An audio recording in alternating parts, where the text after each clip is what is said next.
Hi, everyone. I'm Steve Thomas, and welcome to this edition of the Locker Room Chat brought to you by the Shattleman Sports Museum of Tacoma Pierce County and Rainier Asphalt and Concrete, the #1 asphalt and concrete repair contractor in the Tacoma and Seattle areas. For quality workmanship and top-notch customer service, contact Rainier Asphalt at www.rainierasphalt.com. Let them know that you heard about them on the Locker Room Chat.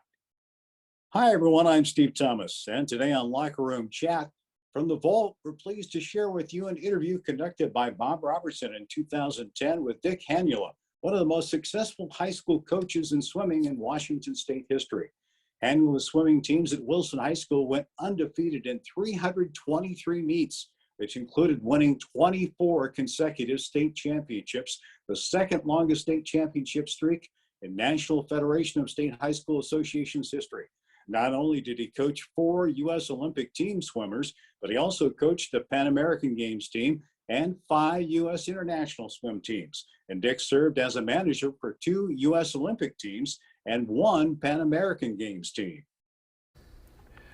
Dick, how and where did you get into competitive swimming?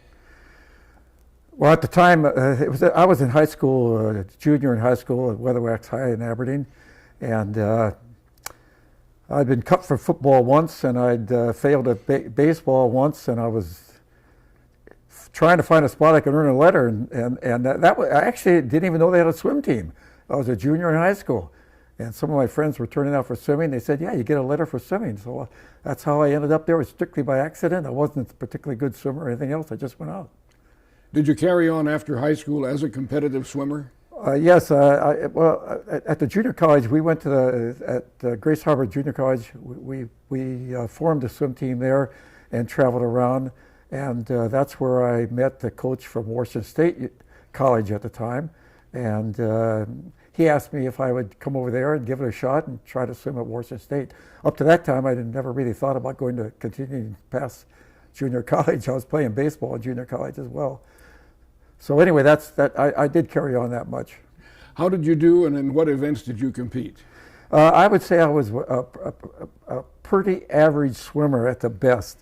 In our high school team, I was one of the best, but at the same time, our high school team wasn't really that great, that good. And in college, I swam the backstroke and the individual medley. And in those days, the individual medley was 3 strokes. They didn't have a butterfly as we see it today. That stroke wasn't in existence at that time. And those were the 2 strokes I swam in. And like I said, I didn't have the biggest, if I was a coach at the time and looked at myself as a swimmer, I would have said, pick another sport, kid. I was too heavy in the water. And that's one of the things right away. You can't be down deep in the water and pull yourself through and do the job. But I still thrashed around and managed to place and score points for our team and was one of the captains on our team. After you finished at Washington State University, where did your career take you, and how did you first get into coaching swimming? Another accident. I ended up going over to the University of Washington to get a teaching certificate. And because I graduated in business administration at Washington State, the quickest way to get it was to take it in the business school, and that's what happened. And the head of the business education department told me at the end of my first year there that there's a job opening in Tacoma. It's a basketball coaching job and a business education teacher at Lincoln High School. He said, I want you to go down and apply for that. I said, okay. So I went down and applied, taken the interview for it, and found out it was the head basketball coaching job. And I quickly told the lessor, the assistant superintendent of the schools, that I'm not prepared to head coach a basketball team, but I said I could coach a swimming team. At that time, they also could have jockeyed that around so that they could have used a swimming coach, and I didn't know it. And the assistant superintendent, he left the room to make a phone call. He didn't tell me where he was going and what he was doing. And he was calling the principal of Lincoln High. Basically what happened after that was that I waited about 20 minutes, half hour, nobody came in, nobody said anything. I finally left. I thought it was over. And about a week later, I got a phone call and said, hey, do you want that job or don't you? I says, I'll take it. Your first 7 years were in coaching swimming at Lincoln High School in Tacoma. What were the challenges you met there as the head coach, and what about the successes of those years? Yeah. Well, our problem at Lincoln at the time was that, and it was the case at a lot of high schools, the kids didn't have a competitive swimming background. They didn't have, at that time, like an age group swimming team, but the YMCA in Tacoma had an age group swimming team, and they were located close to Stadium High School. And Stadium High School was made up primarily of YMCA swimmers, where our Lincoln High School, I think we have one kid that had previously done some swimming on the YMCA team. So basically what I had to do was teach. I recruited out of my homeroom, I recruited out of my business education classes, because I wasn't teaching in the pool. And I got a pretty good nucleus of kids out there, and then it was a matter of teach, teach, teach. And our successes, the only reason we became pretty successful, we did win. We tied for a state championship, and we won one going by without tying. I mean, we're on our own and won one of them. But those were kids that I was lifeguarding at Spanaway Lake, and as I drove through town, I would go to school in the morning at University of Washington. I had some coursework to complete, and then I would drive through town, and I had this old station wagon, and I'd pick up kids on different corners. They'd be waiting for me at a certain time of day, take them out to the lake, and we trained them in Spanaway Lake. Next year, we were tied for the state championship. Now, you were the founder in 1955 of the Tacoma Swim Club. How did that boost competitive swimming in Tacoma and Pierce County? It really made all the difference in the world. We had a 50-meter long course pool. Now, that's the international pool. For all international competition, the main pool, not all competition, because they do have some short course meter championships, but the Olympics and all the major meets are in long course facilities. So there were two things that it gave us. First, it gave us a chance to train year round. We could train through the school year, and we could train in the summers. And in addition, it gave us a chance to train on a long course pool. Training in a long course pool, people that don't understand swimming and have a hard time understanding why it makes a difference. Training in a long course pool establishes a much more aerobic base. You can do so much more fundamental training in that long course pool than you can do in a short course pool. So that basically, all of a sudden we not only had the facilities but year round, but we also had a long course pool. And to top that off, we now formed the Tacoma Swim Club, which had an age group team.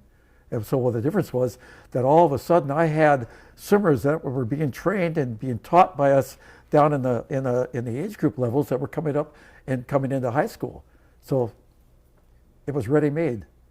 When did the Wilson High School program start, and what made it possible to be so successful there? Well, it started in 1958, and it goes back to I lived in the Wilson district, and Tacoma Swim Club, based in Titlow Pool, was in the Wilson district. So the big thing was we had kids coming into the team that had some swimming experience. They weren't starting from scratch. It wasn't just straight teaching. And then once they got in there, that was the number one reason. But once they got in there, we had great support from our principal. Maynard Ponko came to all the major meets. He went to all the state high school meets. The faculty rallied around us. Faculty came out and timed. The school newspaper, I was able to get good connections with our school newspaper, and they would cover all of our meets. And the same thing with the yearly annual. We started getting the number of pages that football was getting. It took a little while, but we started getting some space, and all those things helped create an environment that made it possible to have great teams. The Wilson High School winning streak, the longest under one coach of one high school swim team in the United States. How did it come about? What was that record? I think it was 323 undefeated meets, and that included every championship, including the district championship and the state championships over that 24-year period. I say unbeaten because we almost lost one. There was a tie. At some place around the middle of that streak, or the 2/3 of the way through, there was a tie with Lakes High School. A former swimmer of mine, Mike Stauffer, was coaching Lakes, And I think we were very, very fortunate to come out that day with a tie, and of course we went on to win our district and the state meet by substantial margins. But on that day, it could have happened another way. That basically, I guess, is how that all came about. In your opinion, if you can do this, that's not going to be easy, but can you determine which Wilson High School swim team under your tutelage was the most successful? Before you answer that, sorry. Okay. Don't put your hands up here because you're hitting your microphone. Okay. Don't put your hands up Yeah. here. Oh, yeah. Just Because you keep hitting the microphone. What's that? no. Don't put your hand up. Just keep your hands got down it. the lap. There you go. Okay. There you go. Okay. Well, I'll re-ask that question. Okay. please. All right. Dick, if it's possible, in your opinion, which Wilson High School swim team do you think was the most successful? I'm going to give that an answer in more than one. The most successful was 1970 because there were 11 events in the state meet, and we won 10 of them. And we actually outscored the next three teams, second, third, and fourth. Their points didn't total up to what that team scored. From the standpoint of how they dominated the meet, that was the best team we ever had. 1975 didn't have that total domination, although I can't remember the number of events we won. I think we won seven or eight. But we had three events that we covered we were the best in the whole nation in high schools. In the 200 free, 500 free, 100 free, our swimmer that won those events at the state meet was also the very best in the country. So I consider that probably our second best team. Then our first team in 1960 was a great team. The team in 1966 was a great team, and my last team in 1983 was a pretty good team. So I guess I've listed five, but probably the first two were 1970 and 75. Could you attempt to list your best high school male swimmers over the years? Well, that 1960 team had the Stauffer brothers, Mike Stauffer and Byron Stauffer. Byron went on to be a national champion for the University of Puget Sound NAIA, and Mike Stauffer went on to swim at the University of Minnesota, was an All-American for 4 years there, and swam in the Olympic trials. Those two were the two best in that era. John Jewell went on to be a national champion at the University of Puget Sound. He was at the same in that group of swimmers. In 1963, there was a Bill Stipek. He was number 2 in the country in the 50-yard free. 1966, trying to jump past these as best I can remember. 1966, Bruce Richards, his brother Chuck swam for Stadium High, but they had built a house in the Wilson district, and his younger brother went to Wilson. He swam eventually for Michigan State University and was an All-American there. His brother Chuck went to Stadium, by the way. I should mention him because he swam at Tacoma Swim Club. He made the Olympic team in 1972 in the pentathlon, and he swam for the University of Indiana. In 1966, also Bruce Jackson was an outstanding backstroker. Dan Andrews was an outstanding freestyler. 1970, that was that great team. That was the start of the litany of my own sons, really. My son Dan, Kurt Neifer, became a doctor, Dennis Larson, Bob Music, Jeff Edwards, Dave Williams, those were all state champions from that team. 1972 was my son Dave Hannula. He was number 1 in the country in his event in high school, and then he was an All-American at the University of Southern Cal on their championship, NC2A championship teams. And Rod Stewart was number 1 in the country for 2 years in his event, the 100 butterfly. Dan Seeley went on to swim at the University of Puget Sound, set a record that lasted 14 years, national record, not a team record, a national record. 1975, Mark Smith, my son Dick Hannula, both of those guys were number 1 in the country. Dick set national records in high school, went on to the University of Southern Cal and swam on a national championship team and on a American record 800 free relay while he was down here, a national championship relay. And then in 1983, probably should mention Scott Seeley, Dan Seeley's younger brother, Dave McAlpine. And then, of course, in our final team, Sadi Gatan. who swam at Princeton, was an All-American at Princeton, and he's a neurosurgeon at Columbia Medical Center and teaches at Columbia University. The way you reel off all those names and what they did, and even what they are now doing, it sounds almost like it was family, not just team. Well, it was and is. And I still have a lot of communication. I still call them kids, and they're in their 60s, a lot of them. The fact is, my son works in the law office with Bill Rush, and he was a captain of my first swim team at Lincoln. So he's in his 70s, middle 70s. So that tells you where I'm at. You know, you also, during those same years, coached the Tacoma Swim Club, 42 years. How did that all develop, and how did it intertwine with the high school coaching? Well, I started it primarily to have a great high school team. I wanted to have a good high school team, so I wanted to have kids. I wanted to have kids coming in at the high school who had been swimming for a number of years, people who I had taught myself and coached myself. But in many cases, I actually taught them in swim classes and encouraged them to go on and swimming on the swim team, and then I coached them on the swim club. Great number of those kids. And so it developed primarily to get a club started. We had Titlow Pool. We started it, and until 1958, we only had a summer team. That's all it was. And then in 1958, it became a year-round club. But once it got going, it almost snowballed, because kids started getting better than we anticipated. And we may have started it to build a great high school team. Before it got done, my high school team was the team that kept it going to give us back some great swimmers for Tacoma Swim Club.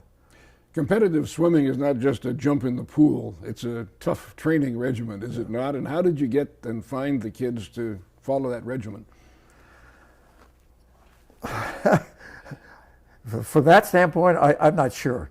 Some swimmers said that I was very motivational. What I fed back to my swimmers was, if I'm motivated, you motivate me. If you don't motivate me, I can't motivate you. I don't know what comes first, the chicken or the egg. It just doesn't work out that I walk on the deck and am a motivating factor. If they're not doing something hard and give me feedback, it's not going to happen. But I think it was a gradual educational process. Once kids became successful through hard work, they knew what it took. And the legacy to the other swimmers, the younger swimmers, they saw what it took, and it kind of fed on itself. I think that I think that was probably the main reason is that the kids build on tradition. Who were the most successful swimmers developed in your programs? Well, those kids I named on the boys' side, and some of them I'll have to rename because they were so successful on the club side. But first of all, Kay Hall is the most successful of all. In 1968, she not only made the Olympic team, but she got 2 gold medals and 1 bronze medal, and set a world record in a 100-meter backstroke down in Mexico City. And that was a great push for other people to be motivated and to come out and try out for swimming. Following her, we had an Olympian in Miriam Smith. She also was a backstroker. She made the 200 back, and a girl, Barbie Mitchell. Barbie was the 1972 Olympics. Miriam Smith was 1976. Miriam was went on to swim at USC and was an All-American there, and she was also an All-American while she was at Wilson. And Barbie actually lived she actually lived in the SeaTac area, and she drove back and forth every day. But she made the team in the 200-meter breaststroke. And then our national champions, Kay Hall, our son Dave Hannula, in a 400 IM, and he also swam in the World Championships and made several USA international teams. And another national champion was Bob Jackson, and he came out of Curtis High School, and he was an All-American football player at UPS. One of the few people that had an All-American status in both swimming and football. And he came up not through our age group program. He came up basically out of high school and the University of Puget Sound. And I talked him in. I went to a national championship with he and Don Duncan, his coach there at the university. And I saw Bob swim. And I was rooming with Bob and Don, and I said, Bob, I took him to lunch, said, Bob, you belong in the national scene. Would you like to go to the national championship? It's about 2 more weeks. Oh, yeah, I'll go. What a dent he made. He was something else. He made the international teams too, World University Games. I have to also mention the World University Games champions, Janet Buchanan, who actually was married to John Elway. After 4 children, they're now divorced, but they've got 4 athletic kids. She was a great swimmer, and she went to Stanford. She was the high point winner in the national championships at Stanford, and she won the World University Games 400 IM in Mexico City in 1979. Our son Dick, he won the World University Games in Bulgaria, Sofia, Bulgaria, and I think it was 1977, and the 400 meter free, and he also won it on the relay. So I think that gives a pretty fair history. I probably left somebody out there, but a bit of an idea. We had some pretty outstanding swimmers. What about your own international coaching experiences? Could you illuminate some of those? Well, I was fortunate enough to be to coach in the Pan American Games in 1975 in Mexico City. I coached an international team that went to Egypt in 1976. That was a fairly small team, but our son Dave was on that team, which was really good. We were both able to go make the trip just before he went to dental school. He had graduated from the University of Southern Cal. Then in 1978, I took a small team to Taiwan to an Asian Games. And then in 1985, I was one of the coaches of the Pan Pacific Championships in Tokyo. And the other one, I was manager for 2 Olympic Games, 84 and 88, Pan American Games, 79, Goodwill Games in Brisbane in 2001. And the Goodwill Games in Seattle, I was the, what was my title? Director of swimming, but I forgot what the actual title. I set up the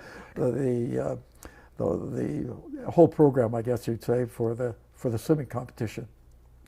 How involved did you become in the national governing body for swimming, USA Swimming, and the American Swim Coaches Association? Well, the American Swim Coaches Association, I actually served I was on their board of directors. I'd like to remember, maybe 25 years. But I served as their president 4 terms, 4 different years, 2 terms, and then a little, maybe 7, 8 years, 2 more terms.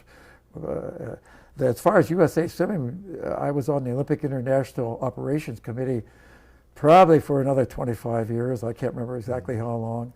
And I was on the Technical Planning Committee, which basically didn't set the rules, would propose the rules and propose any changes we needed to have. I served as chairman of that committee at one time. And I was on the International Relations Committee for a period of time too. Which books and how did that come about? Well, the book, I wrote Coaching Swimming Successfully, edition #1, and then about 9 years later, I wrote the 2nd edition, which was pretty much a new book, probably 60% a new book, because that much had changed in swimming in those 9 years. How it came about, I'm not sure if I was just somebody recommended me along the way. I think one of the college coach, I think, was asked to write that book, and he said, he told me later that he recommended me. And because I don't think the Human Kinetics had any idea anything about my swimming coach, my coaching career, or anything else. That's how that started. Then we later on they came up with the idea to write the Swim Coaching Bible. A Swim Coaching Bible, the Coaching Swimming Successfully is a series they write. They do the same thing, I think, with basketball and football and a number of them. Well, then they have the Football Coaching Bible, and and a number of other ones. So that's where the swim coaching Bible came about. And they approached us and said, what we want you to do is get the best coach you can get on as many topics as you think should be, and each topic would be a chapter. I think there were 26 or 27 chapters. So we had to get a different coach around the world to do those. And I think the first book we wrote, we had about 4 from Australia, 4 or 5 coaches from Australia. And I had good connections over there. I had known them. I didn't mention in my international experience, but I worked in Australia with their Institute of Sport on 2 occasions, and then in Hong Kong on 1 occasion, or 2 occasions in Hong Kong too. But that's what I was able to reach a lot of coaches. And Nort Thornton, the coach of Cal, Matt Biondi's coach, is one of the great swimmers we've ever had, is Matt Biondi. The 2 of us were co-editors, and so then we collected a bunch of USA coaches, the best ones, and put that book together, and it was very successful. Now they're coming up with a new book, and Nort and I both agreed to be editors again, and I'm now in the process. I've got 1 Canadian coach, I've got 3 from Australia, and the rest are from the USA. You talk about change in swimming from book to book. Most sports equipment has made a great change in performances: football, basketball, baseball, track and field. But how about swimming? Every major meet, you have lots of broken records, and yet water is water, isn't it? Well, the water itself is going to provide the same amount of resistance no matter who climbs. If the person that climbs in it is going to have to be able to move through that water as quickly and efficiently as possible. And of course, if you're sending a torpedo through the water, or you're sending a balloon through the water, you can see the difference. If those swimmers with a broad shoulders and the tapered bodies have got a huge advantage, and that's why the sprinters are all built like that. They're tall. The sprint freestylers are almost all tall kids with that kind of build. But the water doesn't change, but everything that affects it around the water. First, the pools changed so much. The gutters changed so the water didn't splash back, it splashed out, and there were no waves kicking back in the pool. And then they got the lane lines. And when we started out, they didn't even have lane lines. But then they put lane lines, and there were ropes with a couple little bobbing buoys on them. Then they finally got lane lines that absorbed the water splash from lane to lane, so that each lane had smooth water. And that's an amazing amount of that just changes the whole possibility of how fast you can swim. Rough water, anything that's moving around has not worked too well. Then the pools got deeper. So when you dive in and you're swimming a race, you're creating a lot of water tension that goes down in that pool and forward to the far wall.